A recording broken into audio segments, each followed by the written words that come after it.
in your package, and I'm reading them in no order. This is not the order that they will speak. First is Dina Ladd, co-founder and coordinator of the Workers' Action Center. Dina Ladd has been working to improve wages and working conditions in sectors of work that are dominated with low wages, violations of rights, precarious and part-time work for the past 26 years. She is active in the Fight for 15 Fairness Campaign, the Migrant Workers Alliance for Change, and creating space for grassroots organizing in Ontario. Dina is one of the founders and a coordinator of the Toronto Workers' Action Center. The Workers' Action Center organizes to improve wages and working conditions with low-wage workers, women, racialized and immigrant workers in precarious jobs that face discrimination, violations of rights, and usually have no benefits in the workplace. Also joining us is David Lepofsky, Chair, Accessibility for Ontarians with Disabilities Act Alliance. David is a part-time visiting professor at the Osgoode Hall Law School and an adjunct member of the University of Toronto Faculty of Law. He holds volunteer leadership roles in the disability community. He is chair of the Accessibility for Ontarians with Disabilities Act Alliance. He is a member and past chair of the Toronto District School Board's Special Education Advisory Committee. In 1979, David graduated with honors from Osgoode Hall Law School with a Bachelor of Laws. He obtained a master's from Harvard Law School in 1982.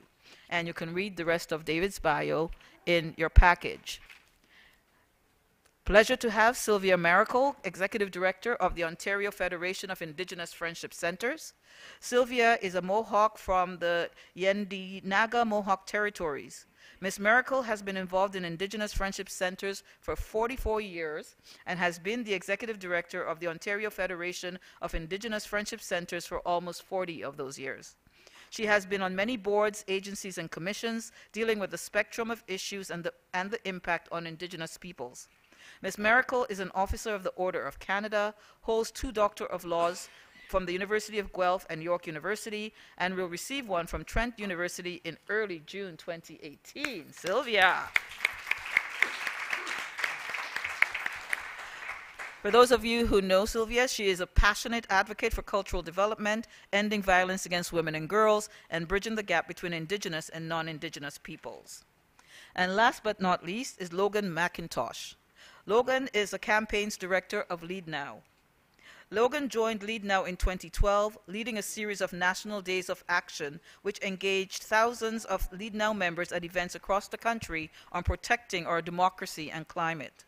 Then, as field manager for Lead Now's 2015 Vote Together campaign, Logan directed a team of 7 field officers who oversaw a large-scale organizing campaign where 5,000 volunteers held over 50,000 face-to-face conversations with voters in the lead-up to the federal election. Now, Logan is Lead Now's campaigns director, where she's especially excited to focus on merging digital tools and face-to-face organizing to win lasting change. And my name is Debbie Douglas. My bio is in your package, and I'm the moderator for this evening. Thank you, panels, for joining us.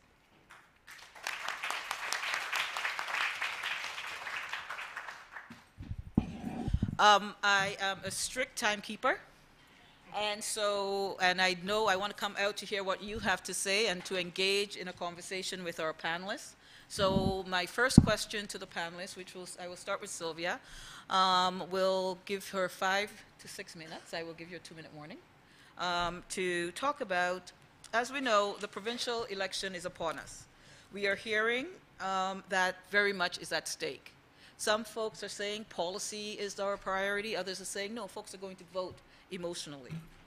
We have seen progressive movements and their organizations over the last 4 or 5 years make some inroads, right? We have seen some progressive movements here in Ontario. We have seen labor reform that we haven't seen in a generation. We have seen the movement on disability gain traction. We have seen a prioritizing of Indigenous issues, both in terms of urban issues, but also rural and northern Ontario issues. We have seen a focus on women's rights and women's empowerment, particularly on the issues of violence against women, and we're even beginning to hear talk of democratic reform here in Ontario. Knowing all of this, in the next 5 minutes, tell us what strategies your organization and or movements have been using to ensure that your priority issues are on the agenda of the political parties running for election in Ontario. Sylvia. So I'll begin with acknowledging the land and the territory and the ancestors of the people who were here, and that we're here, so we know that their spirits are still doing their job. And thank you for the invitation. I never know what I'm going to say because I don't actually speak from notes per se, although I've made a couple to keep in 5 minutes.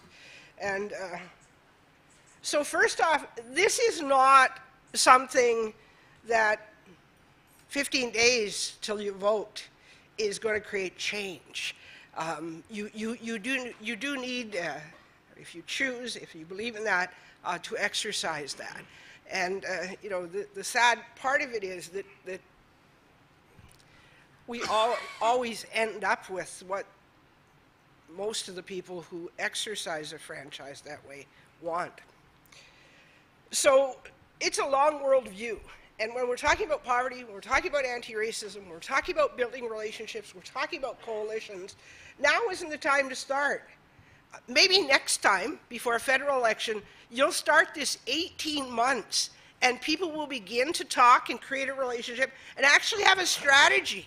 And we won't be sitting here wringing our hands over what's going to happen to us.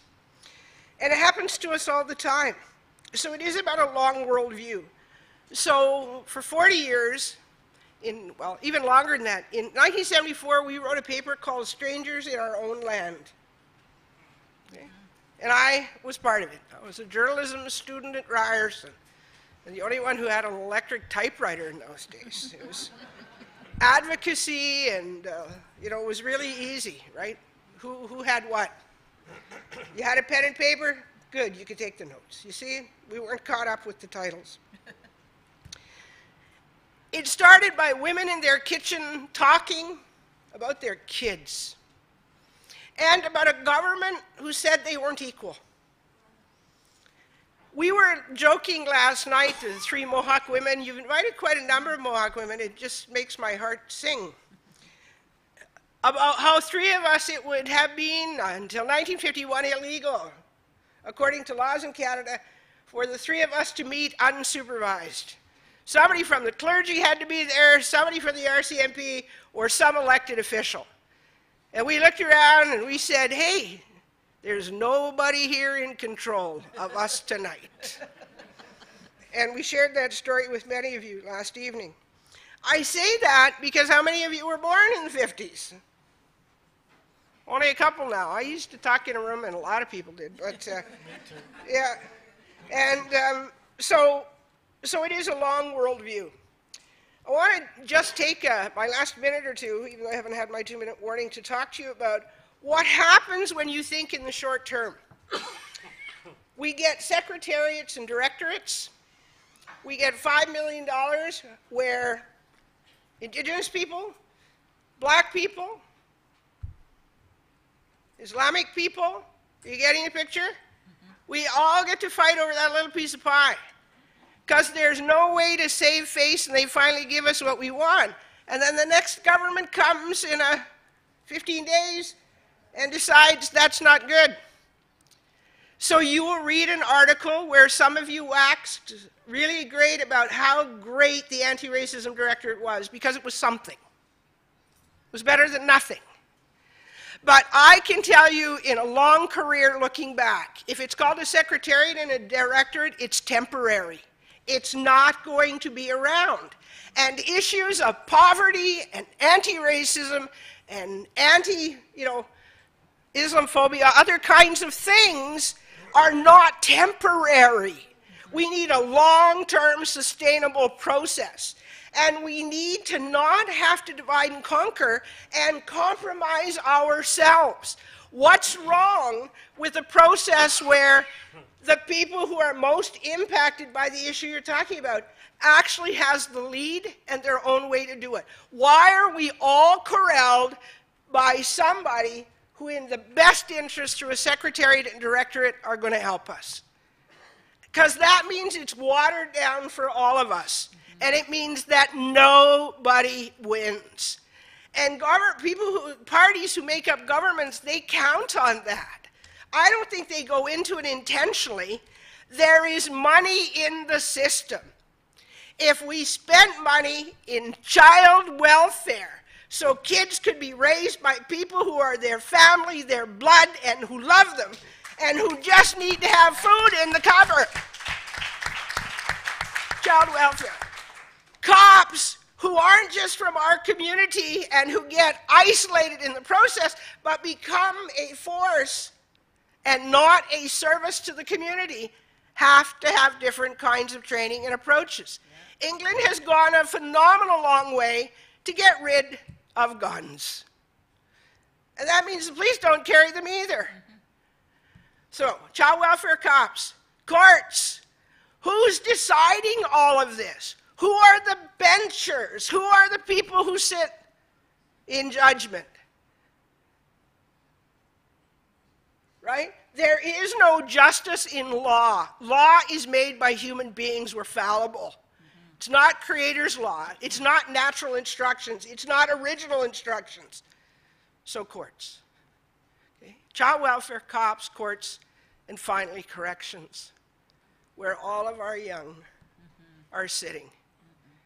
Whether they have mental health issues, whether they're not diagnosed with FASD because there's no health supports for them, whether they're severely found lacking in a sentencing process. And I don't know about you, but Canada's supposed to be one of the best in the world. Ontario would argue that it's great, and a C is not good enough for me. So the 4 C's aren't good enough. We want to eradicate poverty, we want to address racism, we want to address a civil society, then don't just think about it as a short term. Don't let them isolate good life living and racism from everything that a government should do and a party should not only promise, but should deliver.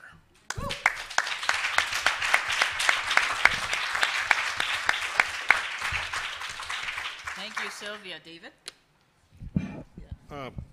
Hi, everyone. Thank you for including me, and I apologize that I have to leave at 4:15, so I'm going to give you my thoughts really quickly. I invite you, if it's helpful, to borrow from what we are trying in the disability rights movement. In a nutshell, during this election, we're doing the following. First, we're defining the issue. We have a province full of barriers that impede people with all kinds of disabilities. We have a law we had fought for and won in 2005 that says the province has to lead us, government has to lead us to becoming fully accessible by 2025. And we've said to all the political parties in a nonpartisan way, we made some progress, it's a good law, but we're behind schedule and we're running out of time. So the next government, the one elected this summer, is going to have to get us back on schedule. It's in the last best chance to either get us back on schedule or we have to concede that we've failed. But it's not good enough to just be challenging. We have to offer a proposal on how to get there, and we did. On April 2nd, we wrote the government, listed a range of, and the other parties, and said, here's what needs to be done. It's all things we've raised before time and again, but we brought them together in a nice, detailed list. We're using these 5 strategies. First, we are getting people to join our movement and learn what we're doing. The most powerful tool in the campaign I'm holding up, blank paper. I'm going to ask one of you to just pass it down to the front. Anybody who wants to sign up to get our email updates, print your email address on this list.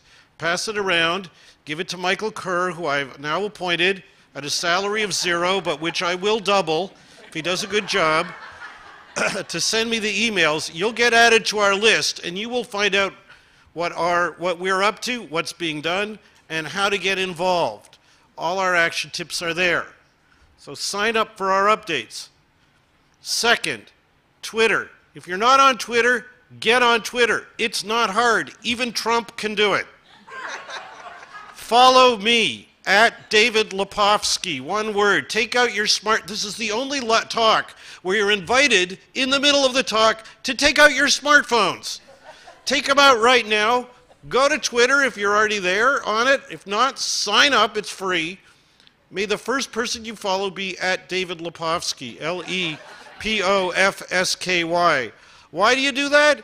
Because we are tweeting by the ton to every single candidate a series of requests.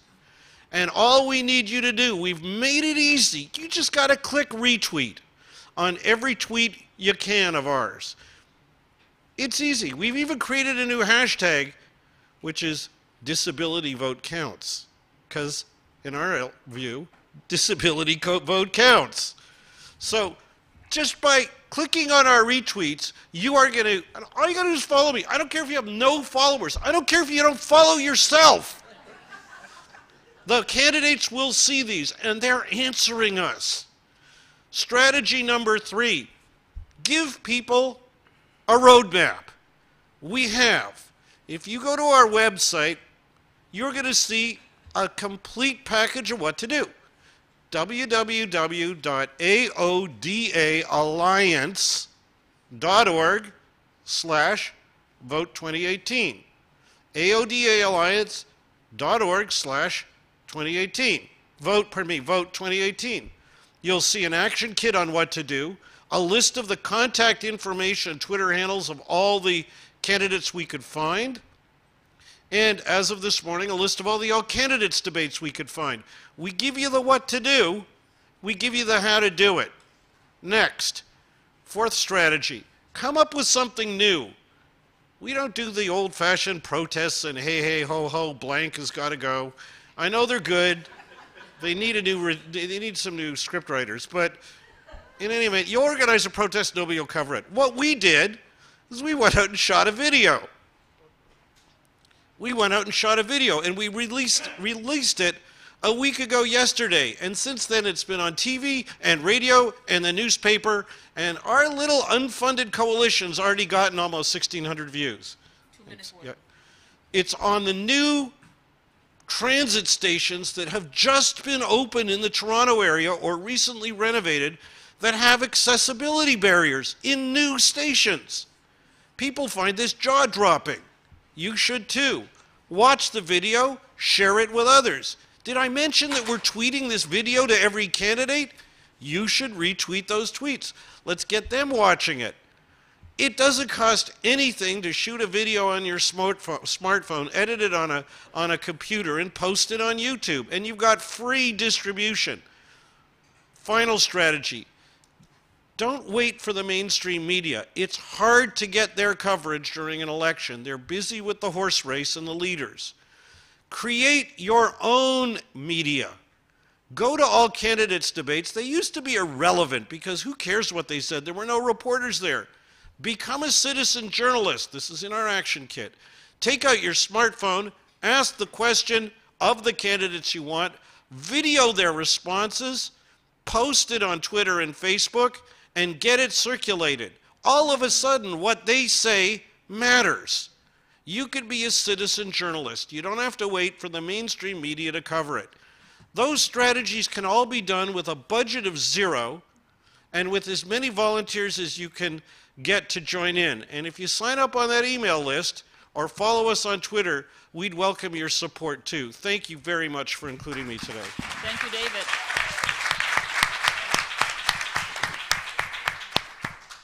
Logan? Thanks. So I work for an organization called Lead Now. How many of you have heard of the organization Lead Now before?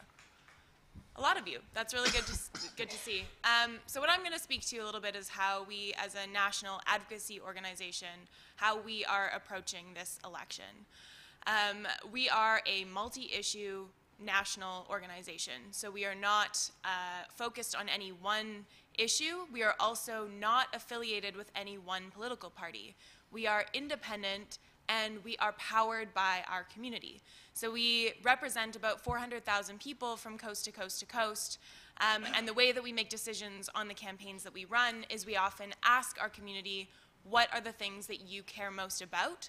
And then we'll ask, how should we address these or how should we move forward? And the reason that we do that is because our power or our leverage comes from our community.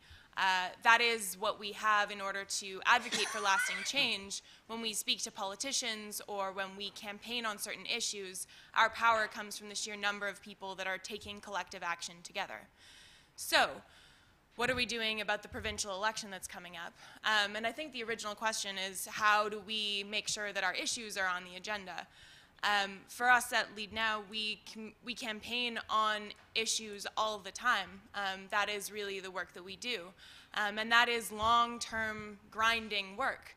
And what's interesting about elections is they offer a kind of short inflection period where there's a lot more attention, media is really paying attention, and we see that some people who don't typically get politically active start paying more attention.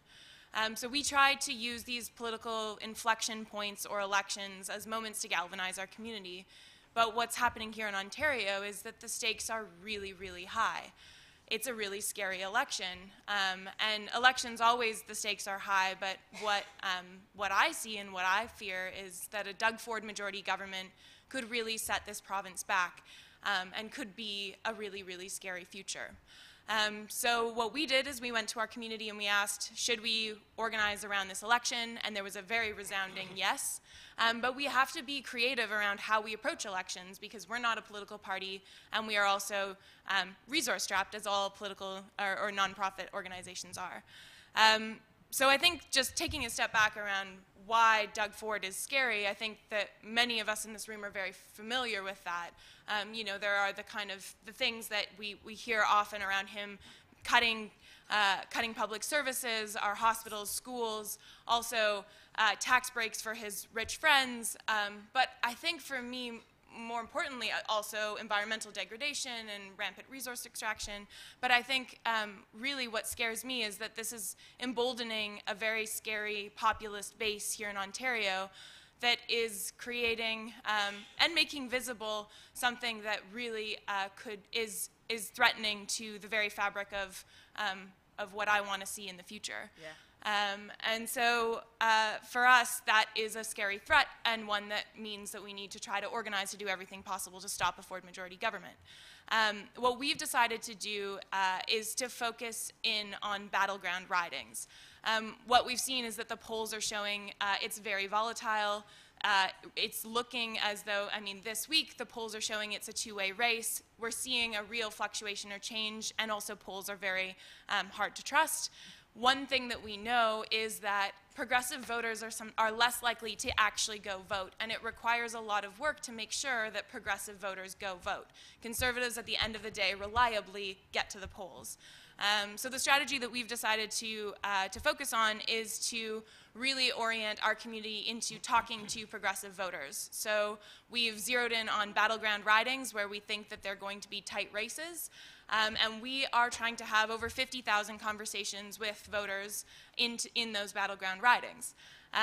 We are people-powered, so what we're trying to do is design a strategy where anyone across the province can step up and take action. So we're doing something called big organizing, based off of the Bernie Sanders model of organizing, where we are allowing anyone to start organizing no matter where they are in the province, no matter what kind of skills or resources they have access to.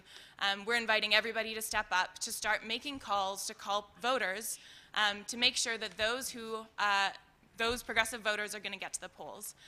So 50,000 conversations is a lot, and what we're doing is we're using tech to make sure that there are tech and also people power that anyone across the province can organize in their home, community center, library, church, wherever they'd like, phone banks to call into those battleground ridings to talk to voters, because the number one thing that we know that actually will make someone go vote is a conversation.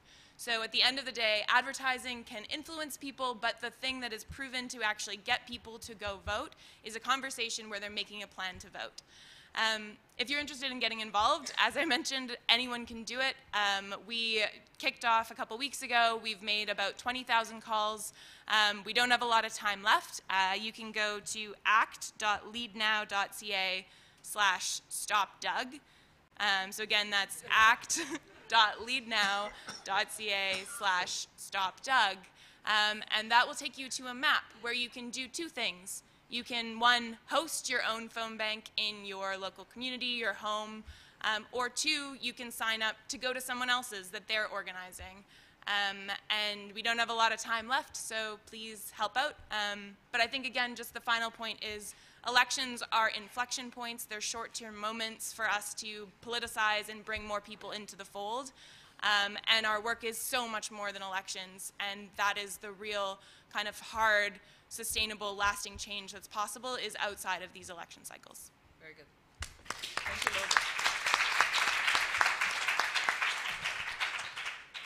Dina. Hi, I'm Dina. I'm with the Workers' Action Centre and the Fight for 15 and Fairness campaign.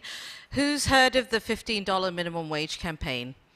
Yeah, most of you. Great. All right. Well, that's fantastic. So, if you don't know, that campaign has had the heart of it, our communities that have been most affected by precarious employment. And when I say our communities, I'm talking about racialized, indigenous, and immigrant communities in this province that have been really hit by precarious work and poverty. And so for us, the biggest thing that we've always done with the campaign since we launched it in 2013 has been at the heart of it, having the people who are most directly affected be the ones that are organizing around it.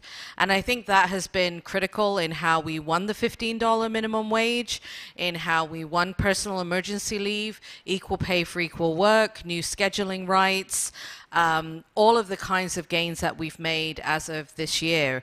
But I think that what's incredibly important and what we've started to see is how much all of that can be lost. Just even on May 8th, the day before the election started, we lost equal pay for public holiday pay. So for the first time since January 2018, part-time workers, part-time, temporary, casual, relief workers actually were entitled to equal pay. And on May the 8th, the government's, one of its last actions that it did before it started campaigning was to basically reverse that. And so July 1st will be the last day that we get equal pay for holiday pay, and now it will be under review until December 2019. That was because of the incredibly hard lobbying of Cabinet by the hospitality, tourism, and restaurant industry. And let me tell you, what we are up against and what is behind Ford are incredibly powerful lobby groups. The agricultural sector, it is no surprise that agricultural workers do not have access to minimum standards in this province.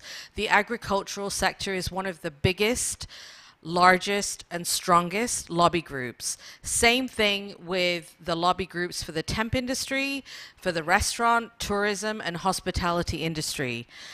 And those are the friends of our leaders in the government and in the Progressive Conservatives.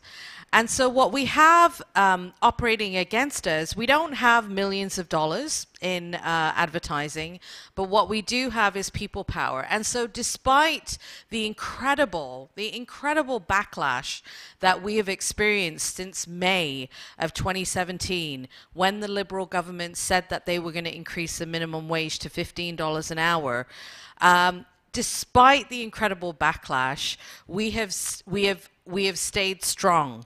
We have stayed strong, and our communities are bloody proud of what they have won. Yes. This took thousands of signatures. It took tons of door knocking. It took neighborhood outreach by neighborhood, all happening over the last 5 years. And so we had to build a movement, and we are continuing to build that movement. And so in terms of what we've been doing, the elections, as Logan has said, is just a marker of time. But what it does mean is an incredibly scary prospect in terms of all of our rights being taken away. How many of you lived through the Harris days? You know what I'm talking about, right? The first 100 days of Harris dismantled this bloody province like we've never seen before. And so let's be under no illusions that if Doug Ford is saying that he will not increase the minimum wage to 15, what that means is opening up our labor rights and opening up legislation. And so equal pay for equal work and all the gains that we've made that are benefiting the most poorest in our province and the people that are the most precarious, and we're talking about our racialized communities, those are the ones that will be affected. Make no mistake. And so for the first time, our communities have been standing up and have been fighting for a decent minimum wage. You know how much guts that takes when you're making $11.60 to say, I'm going to organize and I'm going to push for $15, when all your bosses and the corporations are saying you're greedy, you are going to destroy the economy, you're going to lose your job, product prices are going to increase, we're going to have to shut down shifts, people are going to lose their work. That takes incredible guts to go up against that crap every friggin' day in our communities, right? Yet that's what our organizers have been doing on the ground and will continue to do. And they are out there on the streets, in our communities, phone banking, leafleting, you name it, we're there. And so basically what I'm saying is that we have to build a grassroots fight back. And we are doing it. We're not waiting for anyone. And our communities, whether they're Tamil, Somali, Punjabi, Chinese, Spanish, Iranian, Bengali, we're organizing. We're organizing in different communities. You can either join us or you can wait to see what happens on June 7th. I don't think that those are options that we want to even choose between. Each one of us in this room has a responsibility to make sure that that progressive conservative party does not get elected. Does not get elected. And we need to make sure that we do everything in our power to make sure that the rights, because you know what, we can have all these meetings all you want, but if we can't bloody well defend what we've won, then what are we doing? Because for the first time, people are building their confidence in organizing, and they know what it's like to bloody win. They know what it's like to win, but can you imagine the impact on our communities if we lose these gains? It's going to be a slap in the face to everyone to say that, don't you bloody well speak up. Don't you organize, because we'll just take it away. So it's more than the 15. Yeah. What it is, it's about how we're building power in our communities and how we're fighting back. Thank you. Thank you.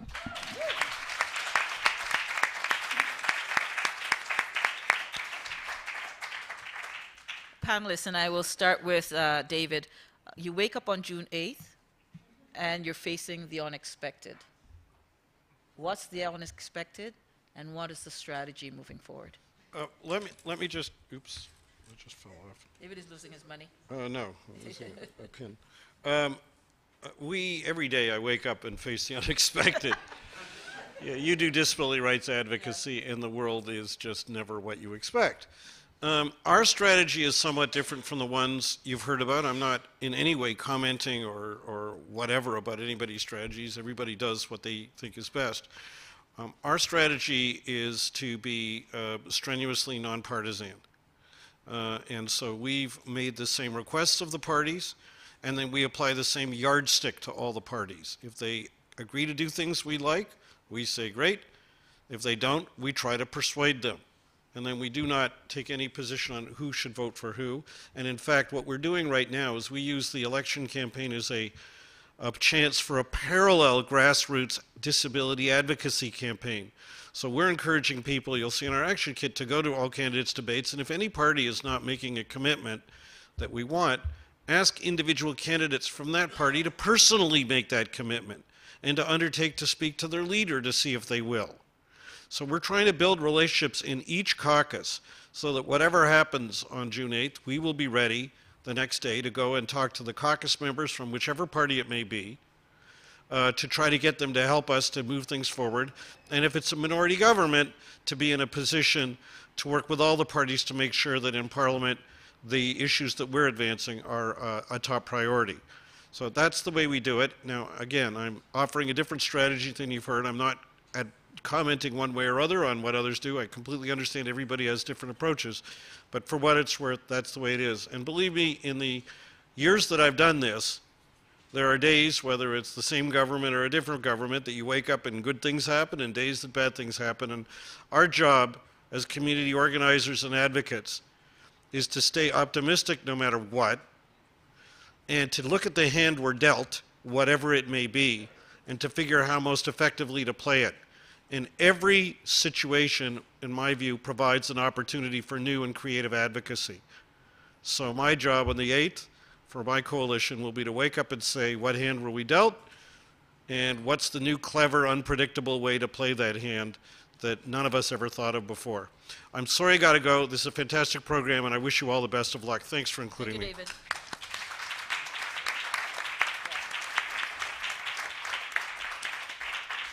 If I can recruit someone to guide me out of here, that would be coming. great. Thank you. Thanks a lot. Thank you, David. Any one of the other panelists want to take that question? What happens when you wake up on June 8th? Dina.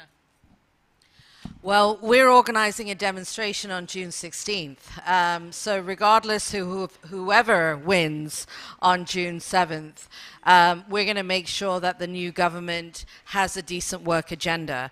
And I think that as I said to Debbie, I'm preparing for the worst and hoping for the best. And that's all we can do. And I think basically what we're doing is we're building so that whatever happens on June 8th, in any situation, that we have a movement to hold that government accountable and to make sure that the $15 and all the labor rights that we've won and a lot of the things that we've talked about are not jeopardized or threatened or taken away. So basically it's hands off our $15 and our labor rights, and now pushing for more. And so there's a pledge sheet that's circulating that talks about the demands that we've won. So we've won 2 paid sick days. Well, our campaign has been pushing for 7, because I think workers in this province deserve decent paid sick days and scheduling rights that go beyond what we've won.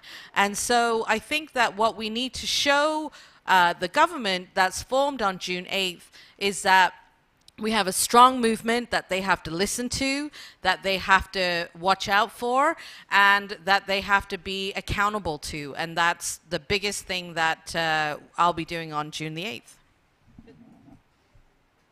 Yeah, I can jump in. Yep. Yeah, I mean, at this point, I think waking up on June 8th, anything would be unexpected. I think what we're seeing, I have no idea what will happen. And I think really at this point, anything is possible. I think a couple of things stand out for me when I think about what will come next. One is, you know, in what for me is the worst case scenario, let's say we are facing a PC majority government. I think we have a lot to learn from what's been happening down south. I think what we've seen under Trump is that he has been a organizing inspiration for a lot of movements down south, and there has been a massive growth of power building and people-powered organizing that's been happening, and I think that here in Ontario we would see much of the same. I think that we'll have to make sure to be ready to support people in understanding how they can plug in to take action and how we can organize together, and that we'll have to be ready to do that. Another thing that I think would be quite unexpected, but is interesting to think about, is what happened in BC after the provincial election just last year, where there was a minority government, and the NDP and the Greens ended up cooperating together to move their agenda forward. And I know that is that here in Canada we're actually quite opposed to cooperation agreements and coalitions. But I do think that is an interesting thing for us to be thinking about in terms of cross-party cooperation in service of either bringing down a PC minority government or in actually working together. So that's an interesting thing that I do think is actually kind of worth talking about, because we need to set the stage for that if we believe that that's something that's possible, because the only way that that worked in BC was with a massive movement or organizing effort that happened to encourage the NDP and the Greens to actually work together. Good. And we have precedent here in Ontario, 1985. The Liberals and the NDP had an accord for 2 years that worked very well. Yeah.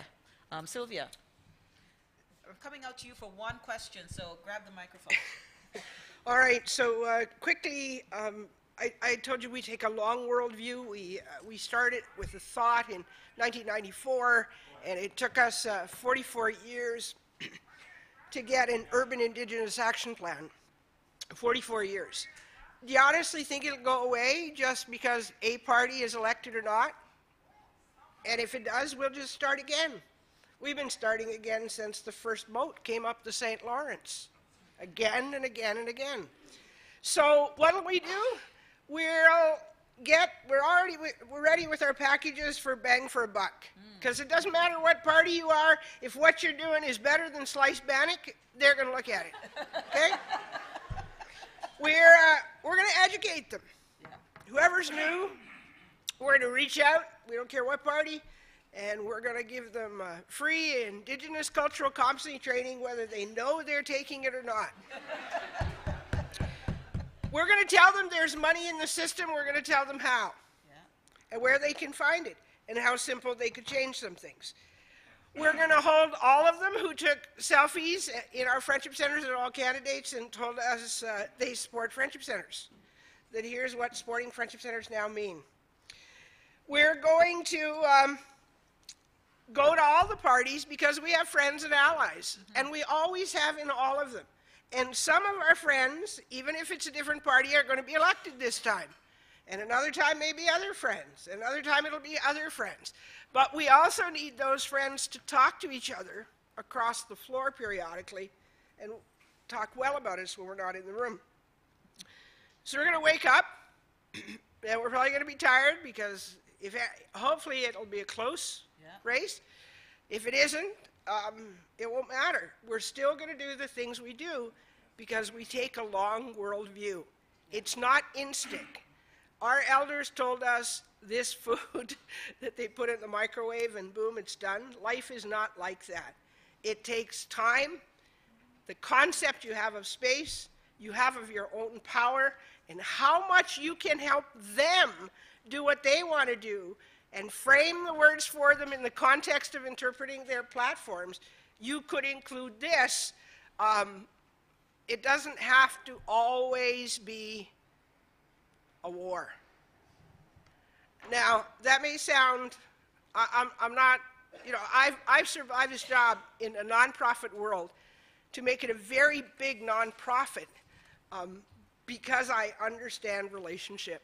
I don't always understand and respect the ethics and the processes that people bring to it, but we've worked with all those governments, and we're going to have to continue to, because nobody's willing to make us the fourth order of government in this country just yet. Thank you.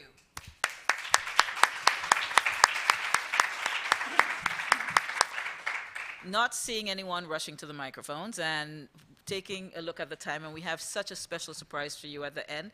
I am going to ask Elder Ernie to come up and join us here to do the closing.